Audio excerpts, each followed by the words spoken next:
Pembahasan soal nomor 6. Urutan pekerjaan galian tanah. Menggali tanah dengan galian sedalam 80 cm. Kemudian kita membuat lantai kerja setebal 5 cm. Di atasnya kita membuat pasangan batu kosong setebal 20 cm. Dan yang terakhir, kita membuat pasangan batu kali dengan campuran adukan. Pembahasan soal nomor 19. Sebelum kita membahas nomor 19, perlu kita pahami dasarnya terlebih dahulu. Di antaranya, jika ada tanda panah searah dengan jarum jam, maka bernilai positif. Dan jika ada tanda anak panah berlawanan dengan jarum jam, bernilai negatif. Berdasarkan soal yang ada, besar nilai gaya reaksi pada titik A atau RAV adalah, kita langsung masuk ke dalam rumus. Sigma MB sama dengan 0. RAV dikalikan dengan jarak dari A ke B. Kemudian min P dikalikan jarak dari C ke B sama dengan 0. RAV dikalikan dengan 4 meter, jarak dari titik A ke titik B. Min P bernilai 2 dikalikan 3 meter, jarak dari titik C ke titik B sama dengan 0. Kita dapatkan 4 RAV sama dengan 6. RAV sama dengan 1,5 ton. Mengapa ada tanda minus untuk hasil perhitungannya? Karena tanda panah yang mempunyai beban P, dia akan berlari ke titik B, yang berarti tanda anak panah yang didapatkan berlawanan dengan jarum jam, sehingga bernilai negatif. Sehingga besar nilai gaya reaksi pada titik A atau RAV kita dapatkan sebesar 1,5 ton.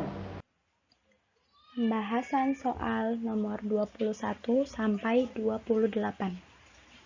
Pertanyaannya, besar nilai gaya vertikal di titik A atau VA adalah, pertama yang harus kita ketahui adalah besar gaya vertikal di ujung rangka batang, yaitu di titik C, sama dengan 20 kN. Besar gaya vertikal di titik A sama besar dengan gaya vertikal di titik D.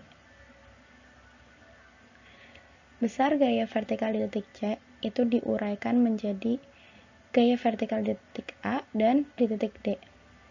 Jadi untuk mencari gaya vertikal di titik A sama dengan gaya vertikal di titik C atau 20 dibagi 2 sama dengan 10 kN. Nomor 22. Berdasarkan gambar pada soal nomor 21, besar nilai gaya vertikal di titik B atau VB adalah, gaya vertikal di titik B yang tadi sudah saya jelaskan sama besar dengan gaya vertikal di titik A, yaitu sebesar 10 kN. Selanjutnya saya akan membahas terlebih dahulu soal nomor 24. karena ada kaitannya dengan gambar yang saya tampilkan. Soal nomor 24, yaitu berdasarkan gambar pada soal nomor 21, besar nilai gaya horizontal di simpul A atau HA adalah gaya horizontal di titik A itu sebesar 0 kN karena tidak terdapat beban gaya horizontal pada ujung rangka batang.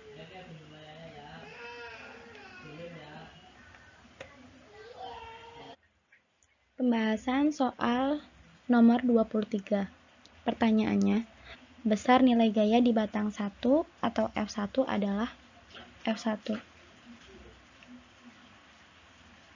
Kita potong terlebih dahulu titik A dan juga rangka batang yang di sekelilingnya. Hasilnya seperti ini. Ditanyakan besar gaya pada batang F1. Arahnya 45 derajat ke arah atas. F1 bisa diuraikan menjadi F1 vertikal dan F1 horizontal. Cara mencarinya yaitu F1 sin alfa atau sin 45. F1 horizontal bisa kita cari dengan cara F1 cos 45. Pada pembahasan kali ini, cara mencari besar gaya batang F1 yaitu dengan cara persamaan sigma vertikal sama dengan 0. Sigma vertikal, kita lihat gaya vertikal yang terdapat pada potongan kali ini tuh apa saja? Yang pertama ada RAV dan F1 sin 45.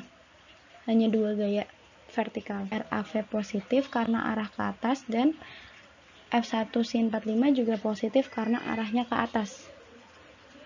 Sama dengan 0. RAV nilainya 10. F1 sin 45 pindah ruas jadi min F1 sin 45. Min F1 sama dengan 10 dibagi dengan sin 45. F1 sama dengan min 14,14 kilonewton. Selanjutnya kita bahas pembahasan soal nomor 25. Pertanyaannya, besar nilai gaya di batang 2 atau F2 adalah. Cara mencarinya yaitu dengan persamaan sigma horizontal sama dengan 0. Kita lihat semua gaya-gaya horizontal kita masukkan ke sigma horizontal yaitu RAH bernilai positif atau bernilai 0 kN.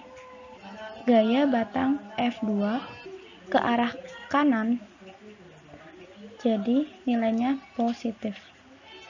Gaya horizontal lainnya yaitu uraian dari F1 tadi ini yaitu F1 cos 45, simbolnya positif. Kita masukkan RAH nya tadi 0, F1 nya pindah ruas jadi negatif dan F2 nya sudah ketemu 10 kN. Pembahasan soal nomor 26. Ditanyakan besar nilai gaya di batang 3 atau F3 adalah, kita potong titik buhul yang terdapat pada rangka batang yang ditanyakan yaitu titik buhul B. Jadi kita gambar seperti ini. Untuk mencari F3 dengan persamaan sigma vertikal sama dengan 0, hanya ada satu gaya vertikal yaitu F3. Jadi nilai gaya batang 3 atau F3 yaitu 0 kN. Soal nomor 27. Untuk mencari besar batang 4 atau F4, adalah persamaan sigma H sama dengan 0. Gaya horizontal yaitu F2 dan F4. F4 arahnya ke kanan yaitu positif dan F2 arahnya ke kiri bernilai negatif. Mengapa kita simpulkan arah-arah demikian? Karena arah rangka batang semuanya itu menjauhi titik buhul. Jadi misal di buhul B, arah rangka batangnya keluar semua, ke kanan, ke atas, dan ini ke samping kiri. Begitu juga di titik C, semuanya menjauhi titik buhul. Jadi F2 sama dengan F4, F4 sama dengan 10 kN. Pembahasan nomor 28. Pertanyaannya, besar nilai gaya di batang 5 atau F5 adalah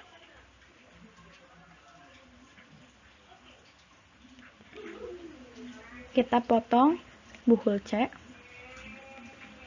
kita uraikan F5 dan F1 menjadi F5 sin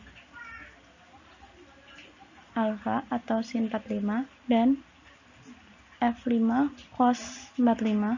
F1 nya kita uraikan lagi F1 cos dan F1 sin. Soal nomor 28, kita ambil persamaan yang sigma vertikal sama dengan 0. Kita masukkan semua gaya vertikalnya, itu ada gaya di titik C ini ke bawah itu 20 kN.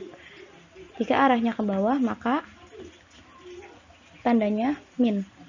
F3 arahnya ke bawah juga min. F1 arah ke bawah berarti min juga. Sin 45, F1 sin. Yang terakhir F5. F5 sin 45 sama dengan 0. F5 nilainya adalah min 14,14 kN. Pembahasan soal nomor 33. Oke. Ini yang namanya kaki statif. Kaki statif adalah tempat untuk berdirinya water pass atau auto level. Ini harus didirikan secara betul. Artinya ini pelat dasarnya harus betul-betul rata, tidak boleh miring. Kemiringan boleh dicek dengan menggunakan ballpoint ataupun pensil. Jika diletakkan di tengah-tengah, dia tidak menggelinding, berarti dia sudah rata dari segala sisi.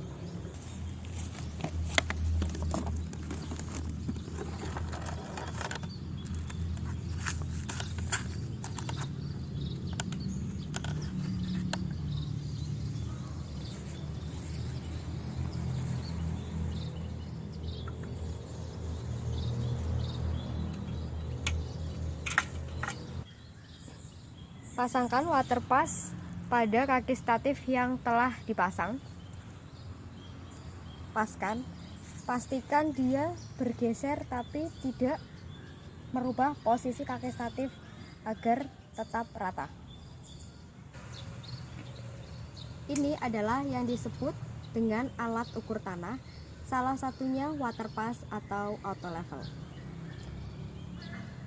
Dalam mendirikan auto level, kita memerlukan kaki statif. Ini yang namanya kaki statif atau tripod. Sekarang kita mengenal bagian-bagian dari water pass atau auto level.